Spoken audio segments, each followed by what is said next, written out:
intervención. Este proyecto abarca todos los campos de la vida social.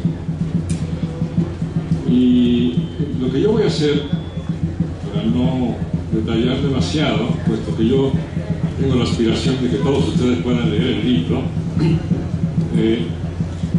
es señalar la génesis del proyecto, que concluyó en este nuevo proyecto de nación, y destacar algunos puntos que me parecen centrales.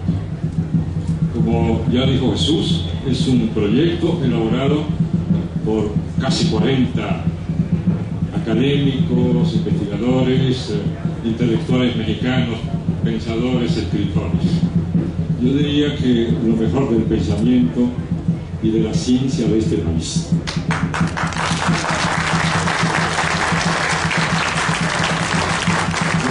Estaba leyendo hace poco un análisis de una compañera periodista sobre el papel de los intelectuales y los partidos políticos, y ella decía que después de estudiar los intelectuales adheridos al PRI y al PAN, había llegado a la conclusión de que en este país prácticamente López Obrador se había quedado con los intelectuales. Ella decía, en el PRI no encuentro uno solo. Y dice, en el PAN fue un poco mejor, encontré uno, el señor Lujambio. Digo porque una vez escribió un libro. Esto no es algo casual. Se trata de que uno de los cambios fundamentales que se dio en México, sobre todo en los últimos años, particularmente después de 2006, es que hubo una transformación en la composición y en el posicionamiento de los intelectuales de México. Esto tiene que ver con una queja, por cierto, de Krause. Él se ha quejado varias veces en la televisión y por escrito de que López Obrador está destruyendo la cultura mexicana porque los intelectuales todos se han ido con su posición. No sé por qué se queja, pero lo que quiero destacar es que no es extraño esta constelación de intelectuales en el trabajo de elaborar el proyecto. Hay una segunda buena noticia, y es que por la experiencia que vivimos en el debate entre los intelectuales, ocurrió algo insólito, y yo se lo puedo decir con mucho conocimiento de causa, porque durante décadas me he movido en este mundo. Es muy difícil poner de acuerdo a los intelectuales. Podríamos decirlo sintéticamente, los intelectuales son una calamidad.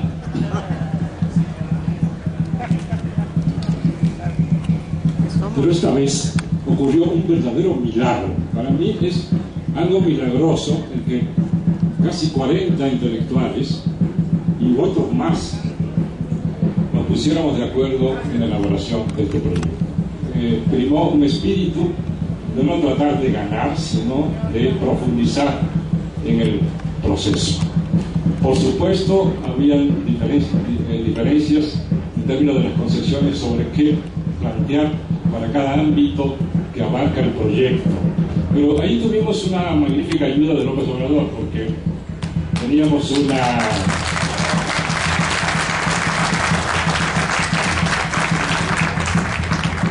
un criterio básico que nos permitió dirimir las discusiones. Cuando había diferencias, se adoptaba la posición que implicaba cambios más profundos. Porque en una ocasión se le preguntó en una reunión a López Obrador, al inicio del trabajo, y López Obrador dijo, váyanse a fondo, si no, no vale la pena. De tal manera que en cada momento de la discusión este fue un elemento muy importante.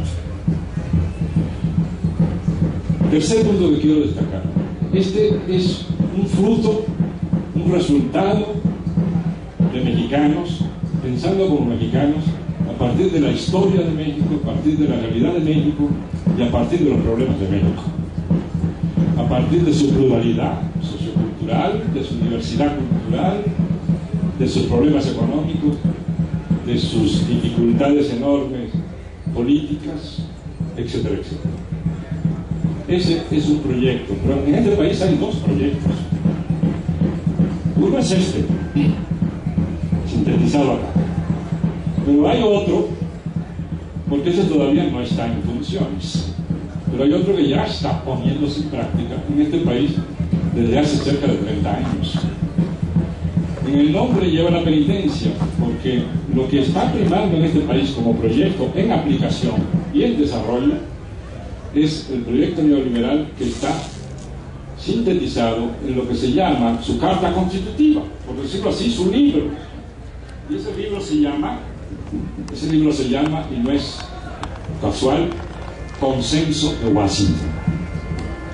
Porque es un proyecto no elaborado en México, sino elaborado en Washington, con las directivas de Washington, en representación de los grandes intereses internacionales, particularmente del capital financiero y de las grandes corporaciones. Por tanto, en México tenemos dos proyectos planteados: el proyecto vigente del Consenso de Washington y el nuevo proyecto de Nación de Representación.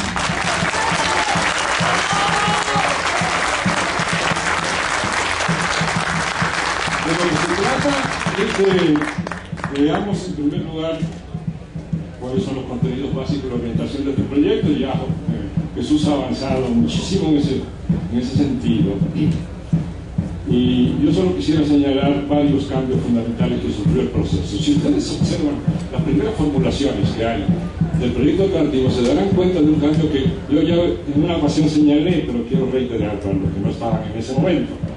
Es el hecho de que el punto número 1 del proyecto, que se llama promover la revolución de las conciencias y un pensamiento crítico, que como sabemos es el punto del proyecto que aborda los problemas que tienen que ver con las cuestiones de orden cultural, ético, moral, de pensamiento crítico, de concepción del mundo, etc. Ese proyecto era el número 10 de 10, es decir, el último.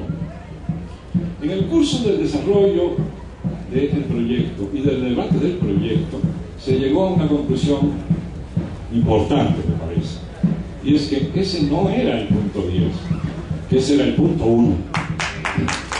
Y eso no es nada más una cuestión de orden, sino que revela la orientación de este proyecto.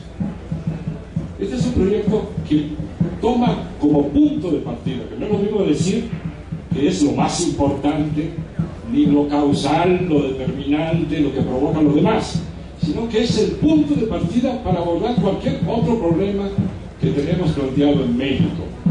Y es que no puede haber cambios sustanciales, duraderos, profundos, en materia económica, en materia energética, en materia política, etc., si no está proyectado en el gran telón, en la gran pantalla de un cambio profundo de carácter ético-político en el país, y sin un cambio profundo en cómo vemos el país y cómo queremos organizarlo, o mejor dicho, reorganizarlo, prácticamente reconstruirlo. Un país que está cada vez en condiciones más difíciles, entre otras cosas, por la perturbación de la poca paz social que ha tenido el país en algunos momentos a lo largo de la historia de los últimos lustros y décadas. De tal manera que este es un cambio muy importante. Cuando mencionaba a Jesús lo del mercado, y si uno analiza la cuestión del mercado, uno encuentra que el mercado está basado en una concepción del mundo, la concepción de que lo que importa es la competencia entre fuerzas económicas, y que una vez producido el resultado de esta competencia, que es, se supone, la multiplicación de la riqueza económica, sin que haya intervención ni de Estado ni de ninguna fuerza política, esta riqueza transmitirá, como que dejará caer algunas migajas por acá, otras por allá, y en general la gente se beneficiará. Lo que demuestran los hechos, y ya llevamos en este país casi 30 años en ese proceso, es que aún el caso de que en efecto ese modelo económico produjera un aumento de la riqueza, nunca produce una distribución de esa riqueza, sino que lo que produce es la concentración de la misma en muy pocas manos. Pero no me detengo en esto para no desviarme, pero tomen muy en serio este punto. Si creara más riqueza, porque si usted analiza la información económica, usted encuentra que este proyecto que ha estado primando en este país es un bodrio para crear riqueza. El país está prácticamente estancado desde el punto de vista económico. No hemos crecido en los últimos tiempos debido a la aplicación de este proyecto. Necesitamos crecer, y la condición para crecer económicamente, pero no solo para crecer, sino para distribuir mejor la riqueza, es cambiar radicalmente el modelo, y eso es lo que se propone en este proyecto. Pero para que logremos esto, tenemos que modificar nuestra visión de las relaciones sociales, de la relación con el otro, algo de que hablaba yo hace varios días acá. Tenemos que recuperar la riqueza sociocultural de este país. Tenemos que ir a nuestras raíces, tenemos que reconocer los derechos de los pueblos indígenas, por ejemplo. Le subrayo nada más esto rápidamente.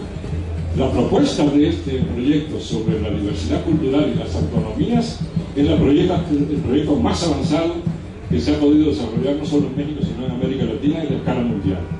En ese sentido, el proyecto está no solo incluido entre los que reconocen estos derechos, sino que está a la vanguardia del reconocimiento de estos derechos. Autonomía, no autonomía como la que finalmente estableció el régimen en el artículo 2 de la Constitución en el año 2001, sino autonomía plena, autonomía a fondo, autonomía con territorio, autonomía con autoridades propias, autonomías con formas propias de organización social, con sistema jurídico propio, etcétera, etcétera. Es muy importante subrayar esto y esta es la experiencia en muchos campos, incluyendo de las autonomías, por cierto. Cuando uno plantea un proyecto nuevo, es decir, cuando uno plantea los dos elementos claves de un proyecto, que es el qué y el cómo, la respuesta de los dominantes, de los que están interesados en que no haya cambio, es no, primero hablemos del cómo, no hablemos del qué. Lo importante de este proyecto es que se va a fondo, en primer lugar, en el qué. Lo primero que tenemos que tener claro es qué queremos cambiar, cómo evaluamos la situación actual y hacia dónde queremos ir. Recuerden lo que han visto en la última entrevista que hizo López Obrador en el programa de televisión Entre Tres. Recordarán que cada vez que López Obrador planteaba un qué, es decir, planteaba una propuesta de cambio, la respuesta inmediata de los tres periodistas intelectuales, dicen ellos, era, pero el cómo, pero cómo. Hasta que López Obrador tuvo que decirles una frase que los frenó un poco, no volvieron a alborotarse, pero fue un momento. Los únicos que hemos planteado un proyecto diciendo el qué y el cómo somos nosotros. Nadie más lo ha dicho en este país.